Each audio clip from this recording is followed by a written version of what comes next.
Hari Om. Is it audible?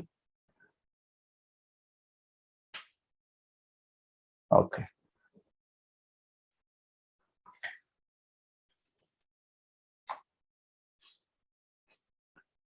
Right. Hari Om. Salutations to all. So we are on the 5th chapter. The question is asked now by Shaibya Satyakama. And what is the question? Athainam Shaibya Satyakama Papracha. First mantra. Sayo havaitad Bhagavan Manushyeshu Prayanantam Omkaram Abhidhyayita Katamam Vavasatena Lokam Jayati iti. If a person does the Omkar Upasana in the whole life as well as while dropping the body, one remembers the Lord as Omkar, then which loka will one attain? That is the question. So in that context, we saw one portion of the commentary of Shankaracharya ji. So the first paragraph, one portion is what we saw. We will again take up from there. Sayah kaschid vai bhagavan manusyeshu manushyanam madhye tad adbhutam iva prayanantam maranantam yavad jivam iti etat. So some rare individual,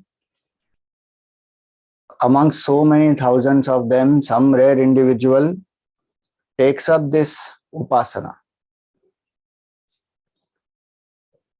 while living and also at the time of death.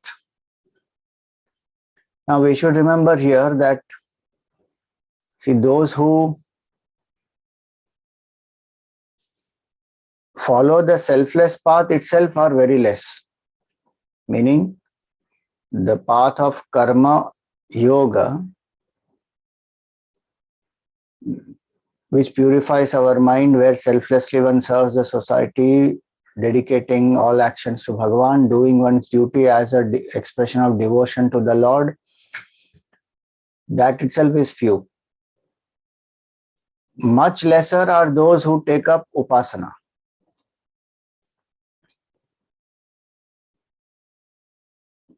And many will take up upasana also with sakama bhav, with the feeling of desire fulfillment.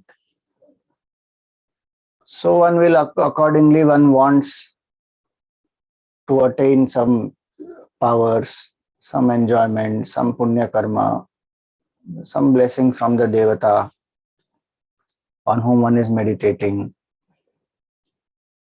Or one wants even, to go close to the devata, look like the devata, be in the world with the same devata, all that. And in those also, to do upasana with sakama bhav, even there to do upasana of Omkar is much lesser. Why? Because generally the form is more easy to identify with. Omkar does not have a form. Omkar, as we saw earlier, is Sagun Nirakar Upasana. So though today a lot of people want to say, no, I don't believe in any other form, I just chant Om. So they think Om is only one sound. And they think that devotion is not required. So I will just chant Om. That is because of ignorance. One doesn't know fully what is the Omkar Upasana, what are the prerequisites for it, how it should be done. But the point at the moment here is that some rare person takes up this Upasana. It's not everybody who takes up this Omkar Upasana. Why he is saying that, we will see. The commentary explains. So now that rare individual takes up this Upasana in whole life, not in one portion of life. That is another point. The mantra says, prayanantam, ending with departure, meaning life not in one portion that only for some 1 year, 2 years, or some portion where for fulfillment of desire one wants to do an anushthan. So for that much time one is doing a prayer. No. Shankaracharya says, Yavat Jivam, whole life, and then at the time of death, obviously, if I have chanted and remembered the Lord as Omkar through the life, then I will remember the Lord even at the time of death. Now, such a person, Omkaram Abhidhyayita. Now, we saw the meaning of Abhidhyayita. Beautiful meaning Shankaracharya has given. Abhimukhyena Chintayet. One who has turned towards that Supreme Lord who is as Omkar and who is meditating on that Lord. How? Bahya Vishayabhya Upasamhrita Karanaha. One who has withdrawn the external sense organs. Samahita Chittaha. The mind has become quiet, absorbed. Dha means to place. Hita means to place very well. Samahita means placed extremely well, meaning the mind is not wandering here and there. How is that possible? Our mind wanders in so many upasanas we do. Whenever we chant a mantra, we remember the form. Our mind sometimes wanders. The secret is the next word. Bhaktya aveshita brahma bhavaha. With the bhavana, with feeling of devotion. Bhaktya aveshita. And what is that feeling? That this Omkar is the Supreme Brahman. So that Brahma Bhav, the devotion is having that Brahma Bhav, that this sound is the sound symbol of the Supreme Lord. It's not just some sound to make the mind quiet. But it indicates the Supreme Brahman. So Bhaktya Aveshita Brahma Bhava. And with great intensity one is meditating on Omkar. That intensity of seeking, that Brahma Bhav that one has, how a person has that Brahma Bhav towards the Sagun Sakar Roop, that same Brahma Bhav one must have towards the Sagun Nirakar also. Very interesting is this play, of Maya. How all the upasanas that one does, Sagun Sakar Upasana, Sagun Nirakar Upasana, Nirgun Nirakar Upasana, in all the three, whatever is the support that I am taking, that support, I must have Brahma Bhav in that. Suppose I am meditating on Lord Shiva.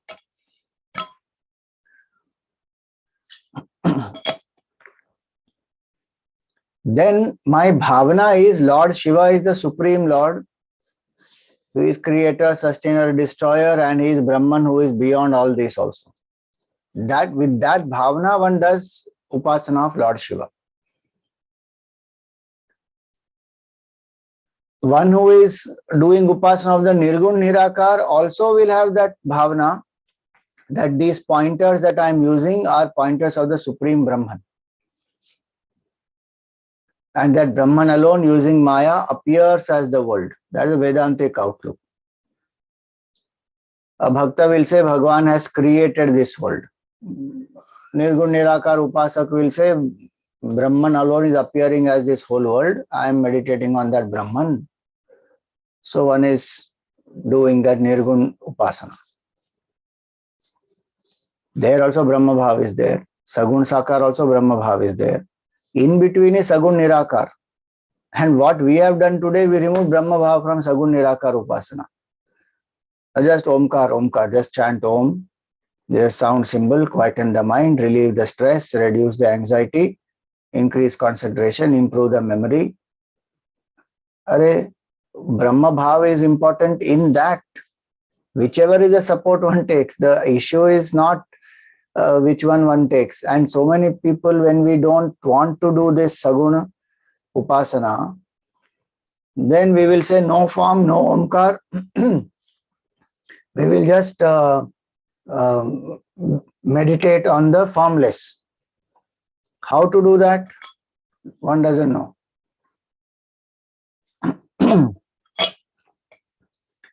So one does not have an idea. So in the name of meditation, then one is just sitting quietly, observing the breathing, or thinking about blank. There should be no thought in the mind, no form in the mind. But feeling is not engaged. So after a few moments, the mind starts wandering. So that's why he says here, Bhaktya Aveshita Brahma Bhava Omkare. In that Omkar, one must have that Brahma Bhava.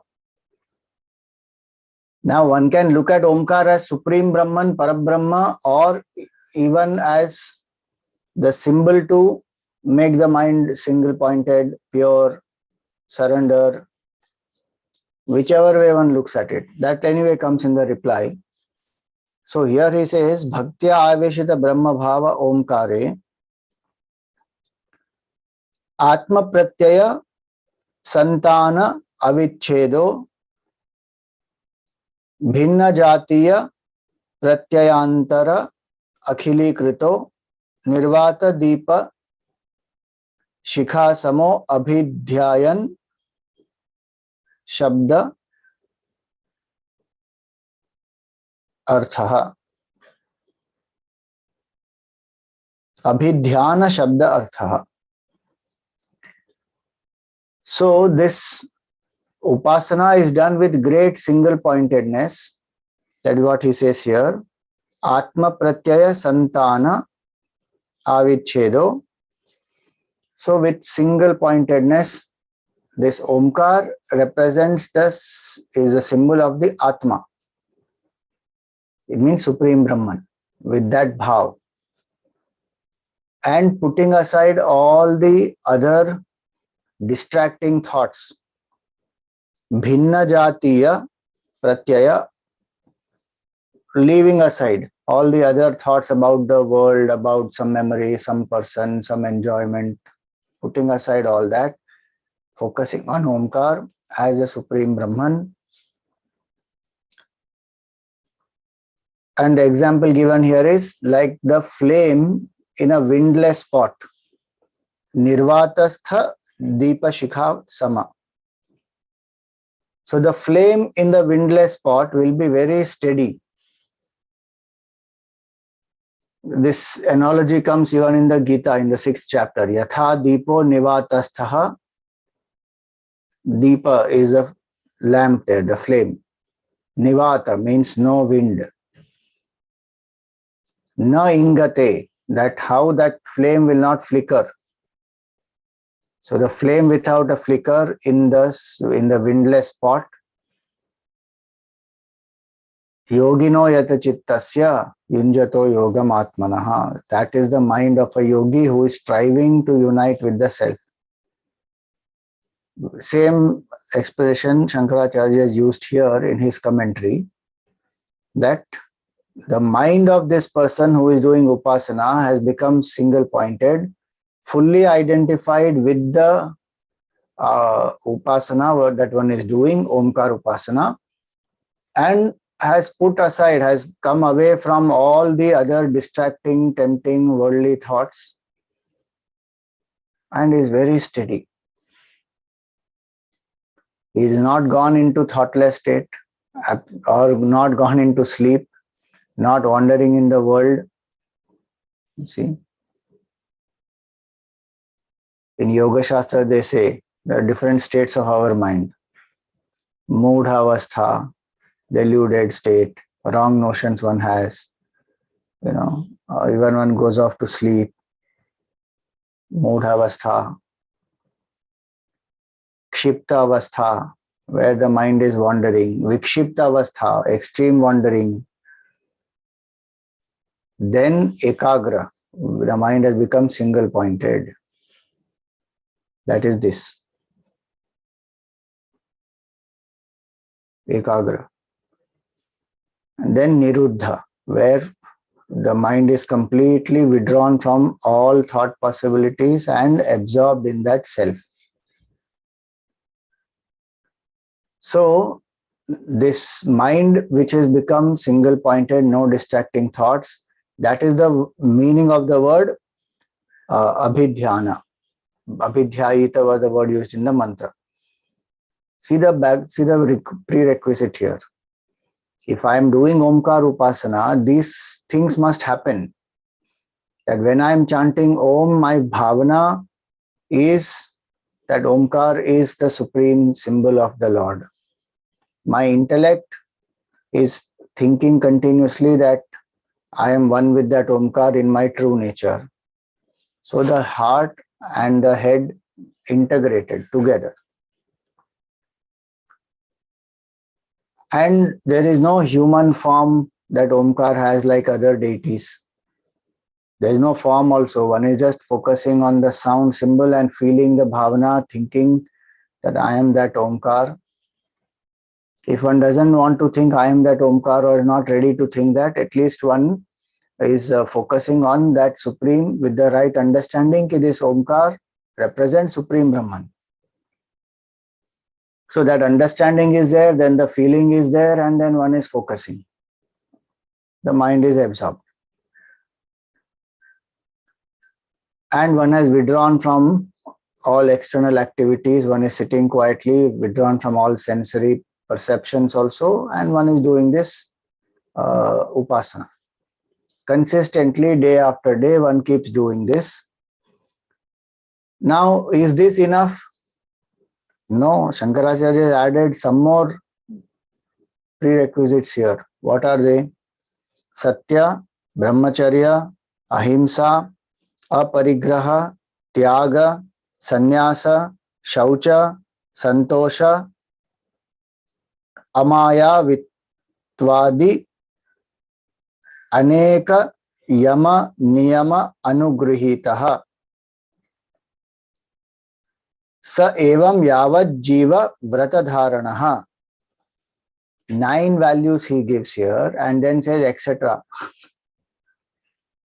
And he says one who follows these values and takes up this yama niyama, this type of discipline of the senses, of the mind, etc. for life, yavat jiva vratadharanaha, and takes it up like a vrata, like a uncompromising commitment. It's not some casual thing, okay, today I will follow Satyam Ahimsa, tomorrow I will not follow. After 3-4 days, I can pick up again. Vrata, like how one takes up a vrata and one just does it uncompromisingly. With that attitude, uncompromisingly, one is living these values. So what are these values he has enlisted here? Satyam, being honest in one's speech, in one's thought, in one's feelings, having integrity of thought, word and deed. Satyam. Ahimsa, minimum himsa at the physical level, because that cannot be avoided. Jivo jivasya jivanam, life subsists on life. So as minimum I can destroy the world for my existence, that much, nothing more than that. Not for the taste buds, not for the enjoyment of the senses. If I can eat plant-based diet, let me eat that. So that way, and more of it is the feeling in the heart, the feeling of not, the feeling of having love, compassion, forgiveness for all, not having malice, grudges, prejudices, aversions, hatred. Then that is himsa, and that mental himsa is more powerful. Physical injury itself is physical fight, and injuring somebody should not be done. But if at all it is done, the wounds of the physical injury heal faster, but the wounds of the emotional attacks and the verbal abuses, etc., they don't heal fast, and they go on for years and years and torment the person.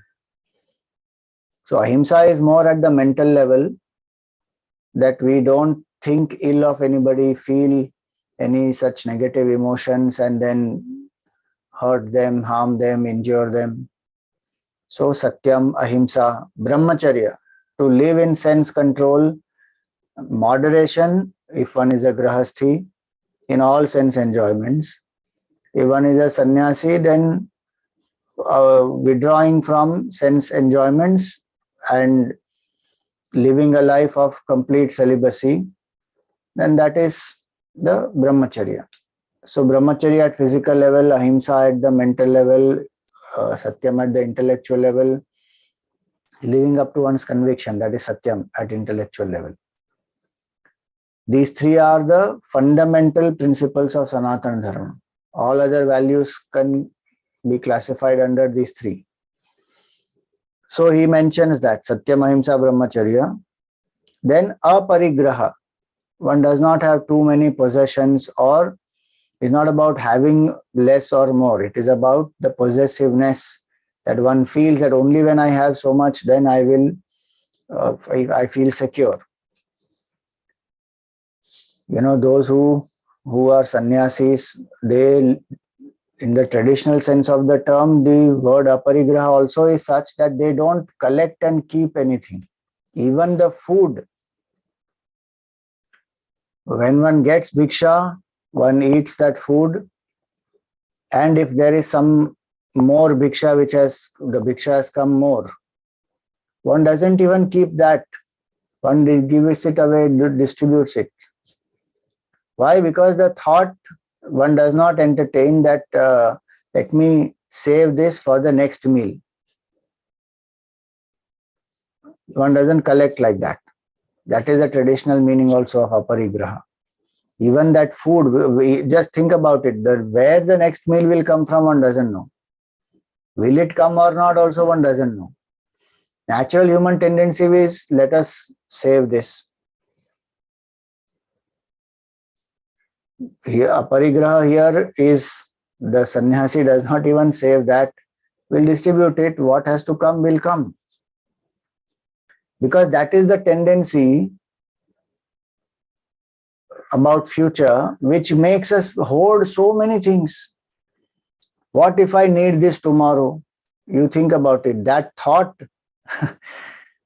it is that one thought which keeps us in this situation where we go on accumulating things. How many things we accumulate? You look at our house, 90% of the things in the house, I'm telling you, we won't even be using for at least minimum 5 to 10 years. We would not have used those things at all. They are just there. It applies to many things. Even for me, it applies, books. How many books are here? So many books I would not have read for at least last 5-7 years. But it will be there. Why? Because the thought process is some topic, sometime if it comes up, whenever, maybe I may need that book. So keep it. And it's a nice book. Keep it. Like that, we collect books, we collect things, we collect so many, items, and it is all there. And time to time, like whether it is Deepavali, we take it out and then we clean, again we put it back. Aparigraha means give up what is not even required. When it is required, it will come. Why this is important? The mind will become free. If I declutter my workspace and my home, etc., the mind also gets decluttered. That is one aspect. Second aspect is how much time, energy, effort goes in maintaining all that. Either we have to maintain or outsource it to somebody else. They have to come and maintain. And we have to pay them. So we work hard to pay them, to maintain things which we don't need. And so many things we keep just to impress other people. Other day I was reading somewhere, some very famous line, some of you must have read earlier also. We buy things which we don't need with the money which we don't have to impress people who don't care anything about us. How is our life? You think about that. Half the things we have collected. That's why just now this Pongal season went, no? In South, we have one tradition of Bhogi. One day before Pongal is Bhogi. So all old clothes and old things and furniture and some broken things, all that one takes out and burns. Early morning, one will burn it. bhogi. The idea is this bhoga vritti which is there, and I sense enjoyments I will have, or this possessiveness towards things and this insecurity, what if I need tomorrow? How many clothes also we have kept like that only? They'll be just there. We would not have used them for years together. Especially, I tell you, this wedding costumes. Once in a lifetime, one is wearing. One is not even wearing that wedding sari or suit again. And how many lakhs and lakhs are spent on that? And then it will be just there. One time one has worn it. That's it in life. Only once. And then one will preserve it and keep it. And then with very great pride, one will pass it on to the next generation, saying, this is my wedding juda and this and that, and I'm giving this to you. That lady is not going to wear. She has her own wedding juda. But I'm passing this on, and then pass on. Aparigraha means remove all these. More than removing these things, it is removing the thought process, that insecurity, that what will happen tomorrow. Prarabdha will take care of it already. We have come here to exhaust certain things. That will take care of this body. And Bhagwan is there or not? What is required, Bhagwan will give. That attitude of detachment and anchoring in the Lord is what is important. I'm not saying suddenly now after this class, go and empty the whole house and give away everything to everybody. If you want to do that, is your choice. Whatever you want to remove, give, that is up to you. But the point is this attitude. And when we start giving, then only we start facing this attitude. No, I don't want to give this. Oh, that is very important. Oh, this is emotional memory. This is the first thing I was given when we both met. Hajar memories we have like that, and so many things we have kept. And then why do I not have time to do sadhana? Oh, because I have to do this, or this has got spoiled, or that has to be repaired, or this has to be cleaned. So much time goes in all that. That is called yoga and kshema. Effort to acquire what I don't have and then preserve what I have. In that only whole life goes. And in Kathopanishad it is said that is the reason why the choice of Shreyas we are not able to make. Preyo mando yoga kshemad vrinite. Why do we choose the prayas? That which is pleasant over what is good, that is Shreyas. Why do we choose the pleasant over the good? Because we are pushed by this yoga and kshema thought. What I don't have, I have to run behind that, and what I have, I have to preserve, protect. So most of the time goes in these two only. And Bhagavan says, yoga kshemam vahamyaham. Arey, I am the one who will take care. You just remember me. But we are doing exactly what Swamiji. We don't have time to remember Bhagwan because yoga and kshema. When yoga and kshema is over, then I will remember Bhagwan. Bhagwan is saying, Arey, you remember me, I will take care of yoga and kshema. Don't worry. Our mind doesn't listen. So consistency in Upasana will come when these values are followed. And those people who say that, what is the use of just chanting some mantras? It should show in your daily life, in your behavior. This is what is the Shastra is saying. Now, if we are not following that, that is not the problem of Shastra. Some people, they will say, look at this person, they're doing Upasana, but the mind is still very selfish, and still there is so much of anger, still there is so much of possessiveness. What is the use of doing all this Upasana? But Shastra is saying you follow these values and then do the Upasana, integrate both ethical living and the Upasana has to go hand in hand. It can't be otherwise. One can't be doing Upasana and living an absolutely immoral, unethical life of complete selfishness. Then it's only a dhong. And most of the times that is how it is depicted, whether it is in movies, in serials, in various series, everywhere. So they will show somebody who is a dhongi, who is doing some Upasana just to show off to people.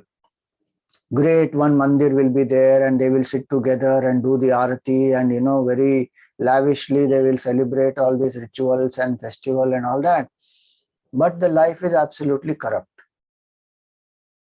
Why don't we show this, that here is somebody who is living an ethical life and who has this, a very nice attitude of devotion, who is living these values and who is doing upasana, who is a very dharmic person. That is the depiction of the upasak in our shastra.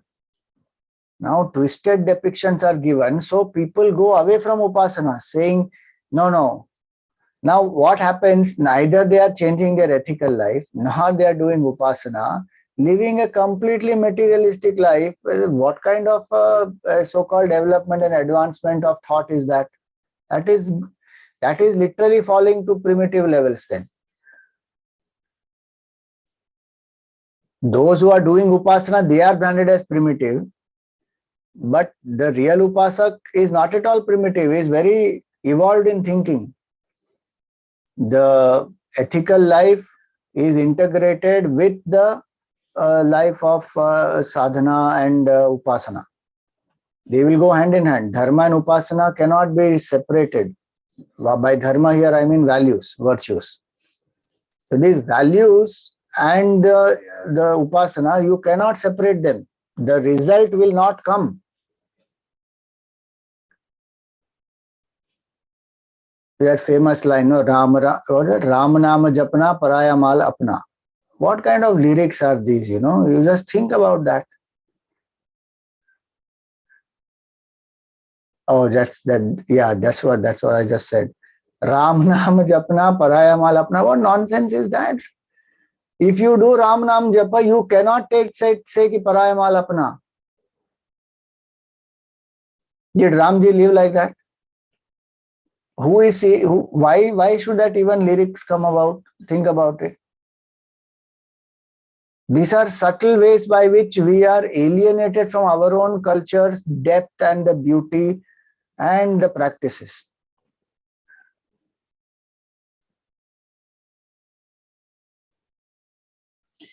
So, Shastra is very, very, very clear. Do the upasana on the basis of ethical life. If you don't follow an ethical life, upasana result will not come. One may sit and think, oh, I am doing upasana, my mind is single pointed, this, that. It is not going to happen. For that much time, one may feel little bit quietude. That also actually is not real quietude, because if the mind is impure, what quietude it will have? The ability to withdraw itself will not be there. This bahya vishayabhya upasamhata karana will not happen. I will not be able to withdraw. The mind will keep wandering because the impurities are there, the extrovertedness is there. How the mind will focus? Something I'm doing in the name of upasana and calling that as some spiritual pursuit. It will not generate the required result. If we compromise, even in science we don't compromise. If we want a particular result, we have to put the required input. You cannot compromise there. Same way in upasana, it is a proper science.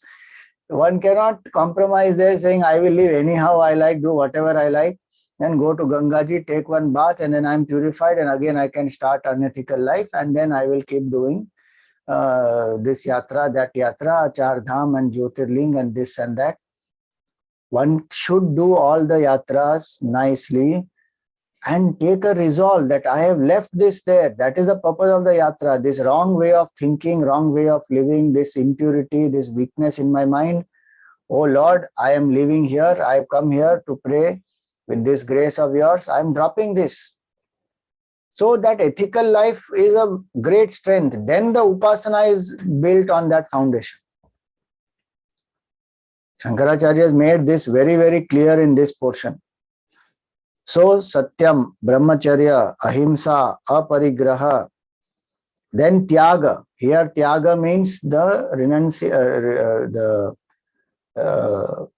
sacrifice of the attachments, meaning the insistence on the results of action, that one has to drop. Gita, I'm taking this from the Gita, 18th chapter, Tyaga and Sannyas. So the attachment to karma phala, one should drop, that is Tyaga. How will one drop? Prasada buddhi. Whatever comes, Bhagwan's prasad it is. I have done my best, dedicating it to Bhagwan. I will accept the results. So accepting results as they come, that is tyaga. And sannyasa is dropping that doership. That I am an instrument, Bhagwan is the karta, I am not the karta. That is called sannyas. So having these attitudes is very important. Tyaga, sannyasa, shaucha, external cleanliness, internal cleanliness, and purity. Shaucha. Then santosha, contentment. If I am discontented with what I have, with who I am, how will the mind do single pointed upasana? Today's world, one thinks that contentment is complacency. We should never be content in life. Shastra says exactly opposite. Contentment is required in upasana also, and contentment is the quality in a devotee which Bhagwan loves. Bhagwan loves such a devotee who has santosha. Santushta satatam yogi yatatma dridha nischayah. A beautiful line in the 12th chapter. Santushta, who is content, what Bhagwan has given, I am happy with that. Even if I'm striving for something more and new and having goals, etc., it is to manifest potential, it is to serve society, it is to take care of the family. Personally, I am satisfied deep within, grateful for whatever Bhagwan has given me. Contentment and gratitude can go together. Our today's life is very strange, on one hand, we will say, content, don't be content. If you become contented, you can't grow and you can't progress in life. And now that state of discontentment puts that fellow in so much of stress and pressure and worries. And the person is not happy enjoying what one has. One wants more, one compares with others, feels insecure, feels jealousy. All this one will feel. Now to overcome that, it will be told to that person, just count your blessings. Maintain a gratitude journal. Have a gratitude rock. Have a gratitude box where you can put every day what is your blessing. And whenever you feel low, you remove one chit and see, oh, I am blessed by this. Why don't you develop contentment? I'm not saying don't be grateful at all. On one hand, encourage discontentment. On the other hand, then say that, practice this, practice that. Remove this wrong notion. Contentment does not mean complacency. So, santosha, do the best and be contented with what Bhagavan has sent. Be contented with who I am at this moment. Accept oneself as one is and keep improving. Nobody says you should not strive for the higher, but the insecurity is not required. I can always be happy with what progress I have made, what things I have today. Aspire for more out of inspiration, not out of insecurity. Then there's no problem. So this contentment when one has, then one is able to sit quietly, focus in upasana. Otherwise, what happens? Our upasana is for few minutes, but during that upasana also one is thinking, oh, I have this to be done, I have that to be done, this has to be achieved, that meeting is there, this program has to be attended. Let me finish this japa fast.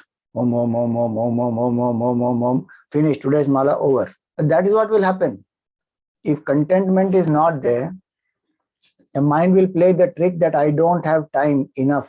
I have many other things to achieve because my happiness depends on those things. So the mind can't be living in the present because discontentment will make it extroverted. So please remember, these are such beautiful instructions given, Shankaracharya has given, how to make the upasana very effective. These are values we have to follow. Santosha, he says. Then amayavitva. Amayavitva actually, and then adi aneka. So that's the splitting. Amayavitva means what? In this context, Maya means cunningness, deceit, manipulation. One does not do that. No cunningness and malice and all that. Be straightforward. Arjavam. How many times in the Gita it comes? The very uh, fundamental meaning of Arjun's name is that one who is Riju, one who is straight.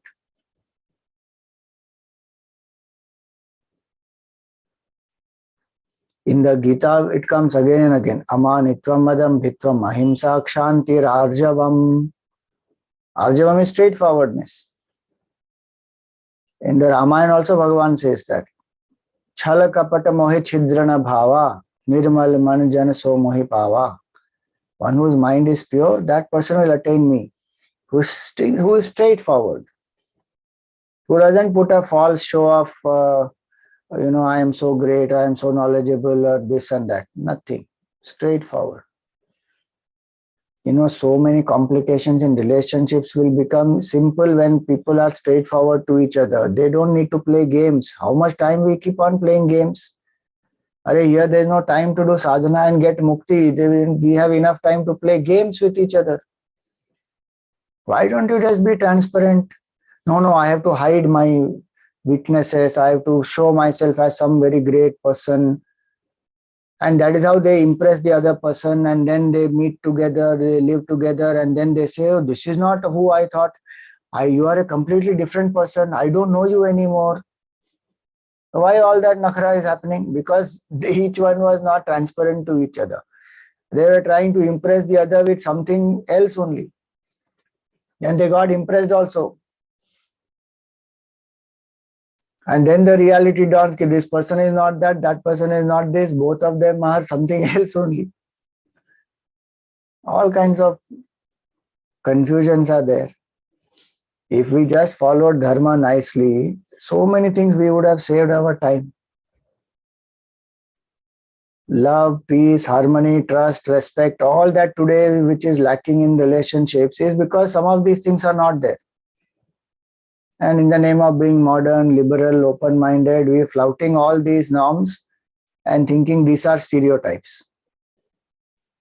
These are not stereotypes. These are fundamental values in which we anchor. Then our life is great. Our upasana is wonderful.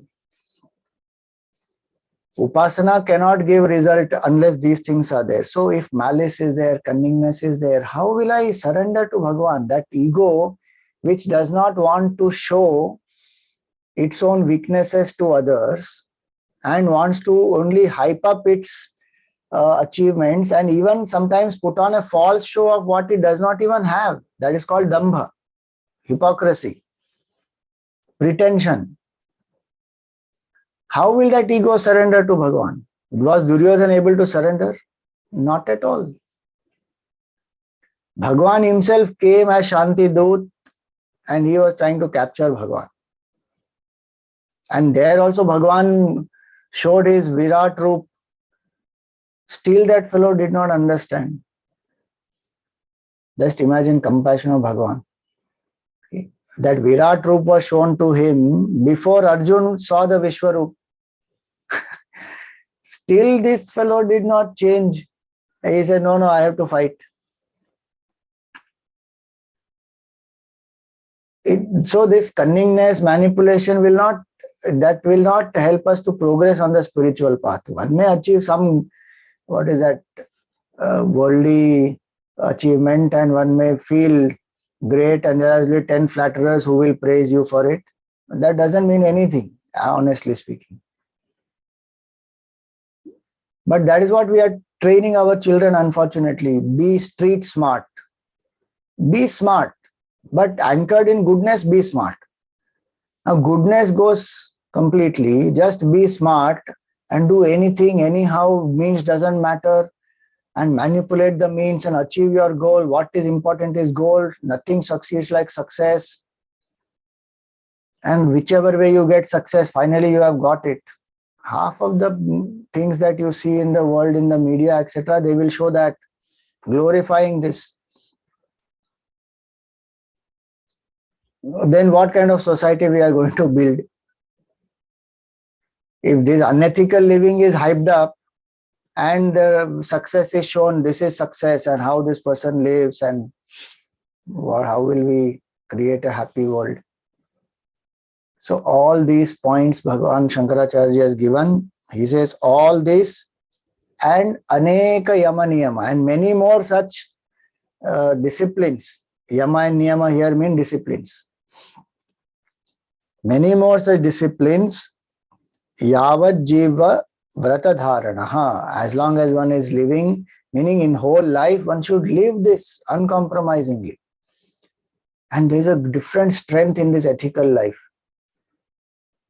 There is fearlessness, there is contentment, there is quietude, there is such strength in that mind. Difficult, most difficult circumstances also one will be able to sail through because of these qualities. Otherwise, today for small things one is getting stressed out and worried and anxious. With all the facilities that we have today, we feel so much of stress, worry, tension, anxiety. You just think about our ancestors. They did not have these facilities, so many luxuries that we have today. They did not have, but their life was much more happier. Why? Because they were anchored in values. No, Swami, their life, the competition was not so much, stress levels were not so much. Put that aside. I am talking about the internal state. I'm sure with their level of ethical living, etc., they would have handled today's stress and competition much more effectively than we are doing today. Because they used to anchor in ethical life, in Upasana, live a life of selflessness, much more, harmonious living with nature. So many things. Not that they did not have limitations. There would be challenges even in those times, limitations and the temptations of mind, etc. even are there at those times. But the effort is to live dharmic way of life.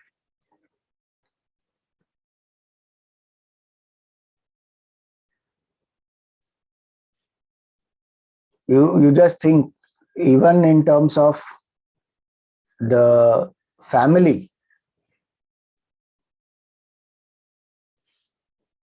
earlier there used to be big families, joint families, huge families, staying together. Today we are not able to stay happily 4 people in one house, in a nuclear family. You think about it, what we have come to. Forget 4 people. I am so saying 4 people, I am saying because husband, wife, 2 children. Today husband and wife are not able to live happily. Why we have come to that condition? Because somewhere the ethical life we have not understood and given enough importance, and we think it is more theoretical and we have to only, live unethically in the world outside. We can't be ethical. And that lack of adherence to values has permeated our entire life. It's not just related to professional life or some life of some formalities where you're required to do, whether with the government or any other institution. It has permeated into our relationships, into our enjoyments, into our personal life, into our spiritual pursuits. Everywhere this has permeated. As a result, life itself looks hopeless. World looks a pathetic place to live. There is nothing to look forward. Depression is going to be natural then. Why? Because what is there to look forward to? The whole thing will look like a hopeless gone case. Sangharsh has to be done to follow these values, which was there even in those days, against the temptations of one's own mind. One has to put that effort and live. If immediately we can't live ethically in all spheres of life, in some at least we can live. That at least we can start.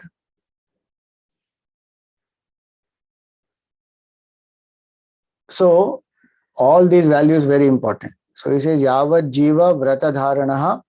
Now such a person katam vava aneke hi jnana karma bhir jetavya lokaha.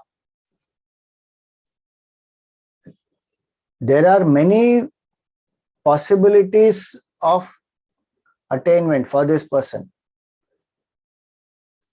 Because one who is doing this jnana, karma, samucchay. Please remember, jnana here does not mean Brahma jnana. Jnana here is that upasana. So one who is doing the duties, one who is doing upasanas, one who is living this value-based life, which world they will attain if they don't get Jivan Mukti here? That's the hidden portion. What we call it is to be the implied portion. The implication is this, that now if such a person does not attain Jivan Mukti while living here, which world will that person go to? कथम वाव अनेके ही ज्ञान कर्म जेतव्या लोकाः तिष्ठन्ति तेषु तेन ओमकार अभिध्यानेन कथमं स लोकम जयति. Because of this Omkar Upasana, which world will that person go to? Now, why is this question important? Because if you remember earlier in Prashnopanishad itself, we have done this. In one of the questions earlier, we have done that when a person does sakama karma, desire, fulfillment of desires, etc., one lives a life of enjoyment, senses, etc., and accordingly one gets the result here, and one again goes to Swarga if one has done that punya karma, so ishta, purta, etc., some charity or some good karmas, whatever one has done, then one goes to Swarga Loka, enjoys pleasures there, again comes back here. Swarga Loka, Pitru Loka, one will go according to one's whatever level one has done, ishta, purta, all that. So karmana devalokaha vidyaya, karmana pitrulokaha vidyaya devalokaha. That's a line from the Veda. So if one has done karma, duties, and one has done some nishkama karma also, a combination of that, karma plus karma, one will go to pitruloka, swarga, enjoy, come back, again continue the cycle. Now if one has done karma plus upasana, then one will go to devaloka. So if this sakama karma has been done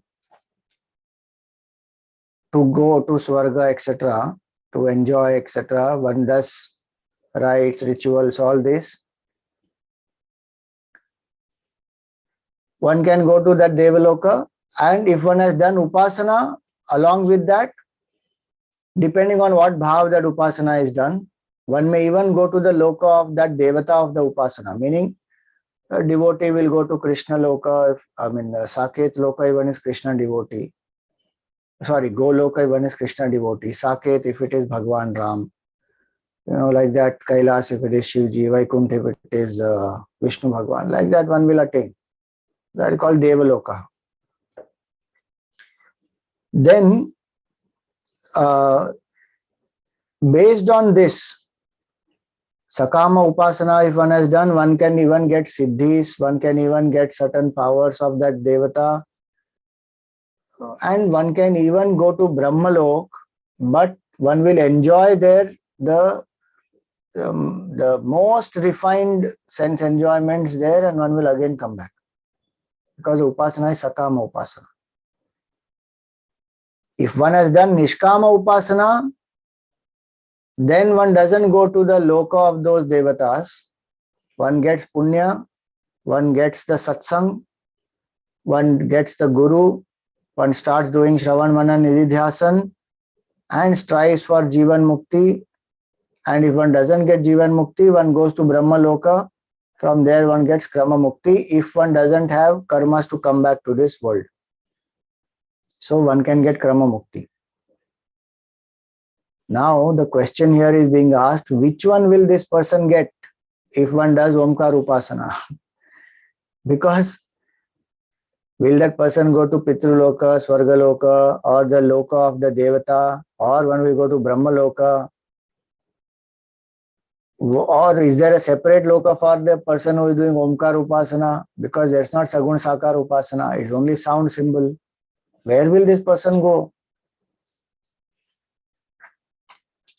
This question is important because then based on that also one can choose whether I want to do Omkar Upasana or not.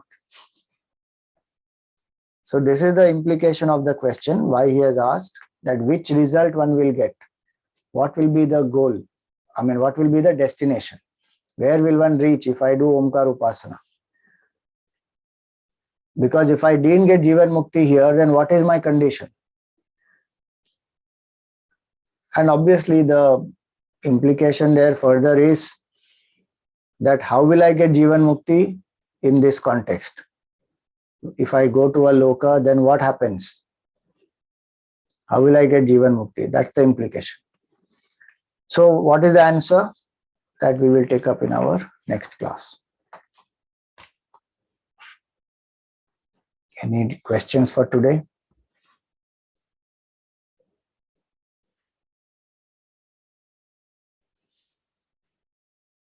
Okay.